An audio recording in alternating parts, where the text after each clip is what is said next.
Vamos ver na Bíblia um pouco sobre esse dia chamado Dia da Visitação.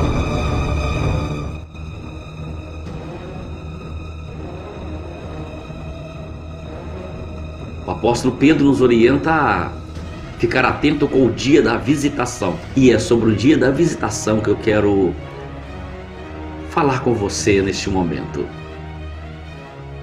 Que a paz que excede todo entendimento seja com você e todos os seus, em nome de Jesus. Em 1 Pedro capítulo 2, versículo 12, diz assim: tendo o vosso viver honesto entre os gentios, para que naquilo que falam mal de vós, como de malfeitores, glorifiquem a Deus no dia da visitação, pelas boas obras que em vós observem. Após deixar todo o conselho de como deve ser o comportamento da igreja, o apóstolo Pedro nos orienta a ficar atento com o dia da visitação. E é sobre o dia da visitação que eu quero falar com você neste momento. Vamos ver na Bíblia um pouco sobre esse dia chamado Dia da Visitação. No livro de Êxodo, capítulo 32, versículo 34, diz assim: vai, pois, agora, conduz este povo para onde eu tenho dito.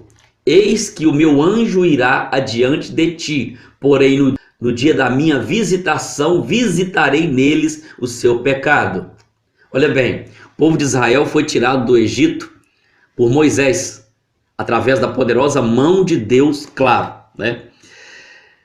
Em um determinado momento, o povo desistiu de ir para a terra de Canaã. O povo quis voltar. Essa história está relatada lá no livro de Êxodo. E Deus então não vai mais com o povo. Deus manda o anjo ir com o povo. Olha que palavra triste, né? A presença de Deus já não estaria mais com o povo. Estaria indo com eles o anjo do Senhor. E Deus disse essa palavra: olha, no dia da minha visitação visitarei o pecado deles. Observe esse detalhe. No dia da visitação visitarei o pecado deles. Por falar em visitação, no dia da visitação de Deus lá no Egito, para libertar o povo da escravidão imposta por Faraó, houve as 10 pragas. O povo de Deus foi protegido, mas foi terrível para os opressores. Mas vamos prosseguir aqui, lendo um pouco sobre o dia da visitação. E farei poucos comentários e deixe os versículos para que você monte o seu comentário, a sua interpretação. Em Isaías capítulo 10, versículo 3 diz assim: mas que fareis vós no dia da visitação e na desolação que há de vir de longe? A quem recorrereis para obter socorro? Onde deixareis a vossa glória? Então o dia da visitação será um dia de desolação que virá de longe. Não terá para onde correr, a menos que corra para Deus, claro. Jeremias capítulo 10, versículo 15 diz: vaidades são obras de engano, no tempo da sua visitação virão a perecer. Muitas coisas que o homem tem em autoestima no dia da visitação ficará em segundo plano. Em Amós capítulo 5, versículo 16, fala sobre o dia da visitação. Observe: portanto, assim diz o Senhor, Deus dos exércitos, o Senhor: em todas as ruas haverá pranto, em todas as estradas dirão, ai, ai, e ao lavrador clamarão para choro, e para prantos os que souberem a plantear. Em todas as vinhas haverá pranto, porque passarei pelo meio de ti, diz o Senhor. Ai daqueles que desejam o dia do Senhor. Para que quereis vós esse dia do Senhor? Será de trevas e não de luz. É como se o homem fugisse de diante de um leão e encontrasse com ele o urso, ou como se, encontrando numa casa, a sua mão encostasse à parede e fosse mordido por uma cobra.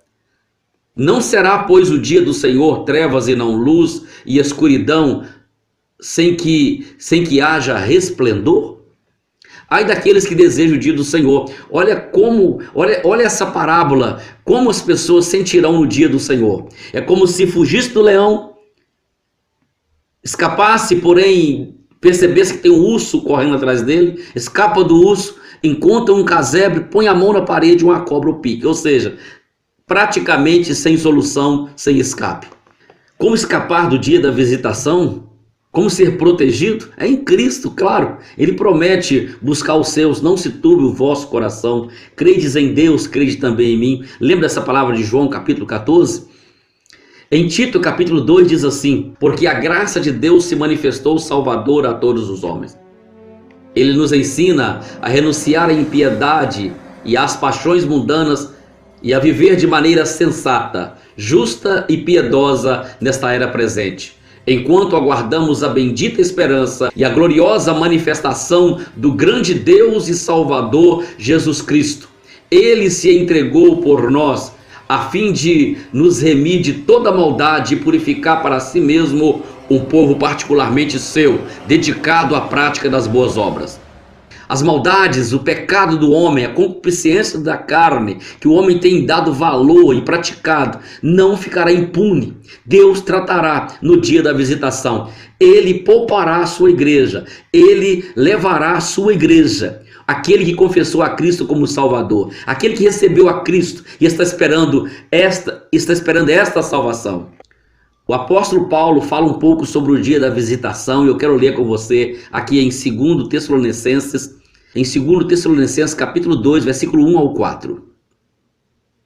Irmãos, quanto à vinda de nosso Senhor Jesus Cristo e a nossa reunião com Ele, rogamos a vocês que não deixem abalar nem alarmar tão facilmente, quer por profecia, quer por palavra, quer por carta supostamente vinda de nós, como se o dia do Senhor tivesse chegado. Não deixem que ninguém vos engane de modo algum. Antes daquele dia virá a apostasia, e então será revelado o homem do pecado, o filho da perdição. Então antes desse dia virá o homem do pecado, o filho da perdição, que é o anticristo.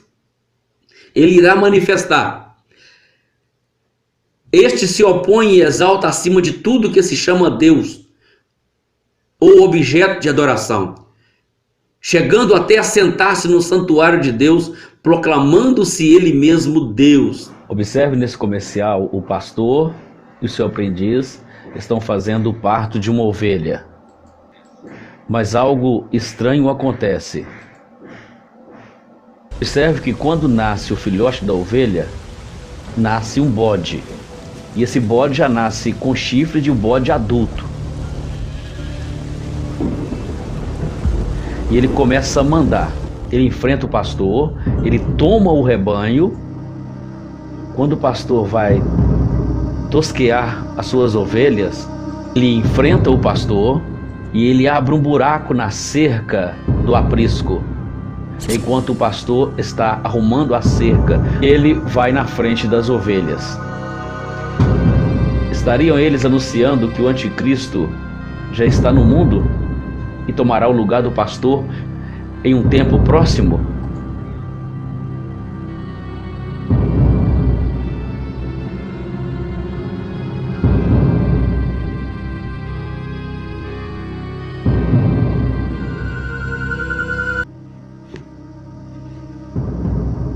Muitos acham que está demorando a promessa, mas o apóstolo Pedro nos dá uma orientação. Eu quero passar para você aqui. Não se esqueçam disto, amados. Para o Senhor um dia é como 1000 anos, e 1000 anos como um dia. O Senhor não demora em cumprir a sua promessa, como julga alguns. Ao contrário, Ele é paciente com vocês, e não querendo que ninguém pereça, mas que todos cheguem ao arrependimento. O dia do Senhor, porém, virá como um ladrão. Os céus desaparecerão com grande estrondo, e os elementos serão desfeitos pelo calor, e a terra e tudo que nela há será desnudada. Muitos falam, desde que eu sou criança, desde que o mundo é mundo, eles falam disso. O tempo para Deus não existe, esse tempo é questão para nós aqui na terra. Nós estamos sujeitos à questão de espaço e tempo. Deus não. Um dia para ele é como 1000 anos, 1000 anos como um dia. Prepare-se porque o nosso tempo está terminando aqui na terra. O apóstolo Pedro continua: visto que tudo assim será desfeito. Que tipo de pessoas é necessário que vocês sejam? Vivam de maneira santa e piedosa, esperando o dia de Deus e apressando a sua vinda. Como apressando a sua vinda? Pregando o evangelho. Naquele dia os céus serão desfeitos pelo fogo, os elementos se derreterão pelo calor. Todavia, de acordo com sua promessa, esperamos novos céus e nova terra, onde habita a justiça. Em Apocalipse 22, Jesus disse assim: eis que venho em breve, a minha recompensa está comigo, e eu retribuirei a cada um de acordo com o que fez. Aquele que dá testemunho dessas coisas diz: sim, venho em breve. Vem, Maranata, ora vem, Jesus. É o clamor da igreja. Apocalipse 22, 20. Olha o que diz a palavra de Deus em Apocalipse capítulo 19, versículo 6. E ouvi como que a voz de uma grande multidão, e como que a voz de muitas águas, e como que a voz de grandes trovões, que dizia: aleluia, pois já o Senhor Deus Todo-Poderoso reina. Regozijemos-nos e alegremos-nos e demos-lhe glória, porque vindas são as bodas do Cordeiro, e já sua esposa se aprontou. E foi-lhe dado que vestisse linho fino, puro, resplandecente, porque linho fino são a justiça dos santos. E disse-me: escreve, bem-aventurados aqueles que são chamados às ceias da boda do Cordeiro. E disse-me: estas são as verdadeiras palavras de Deus. E vi o céu aberto, e eis um cavalo branco, e o que estava sentado sobre ele se chama Fiel e Verdadeiro, julga e peleja com justiça. E seus olhos eram como chama de fogo, e sobre a sua cabeça havia muitos diademas, e tinha um nome escrito que ninguém sabia senão ele mesmo. E estava vestido com uma veste salpicada de sangue, e o nome pelo qual se chama é Palavra de Deus. E seguia-no os exércitos no céu em cavalos brancos, vestido de linho fino, branco e puro.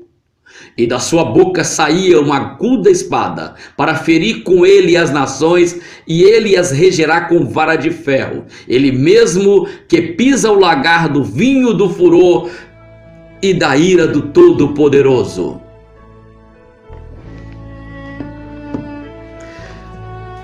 Que Deus abençoe sua vida poderosamente em nome de Jesus, e que estejamos preparados para o dia de Cristo, para o dia da visitação. Cristo está voltando.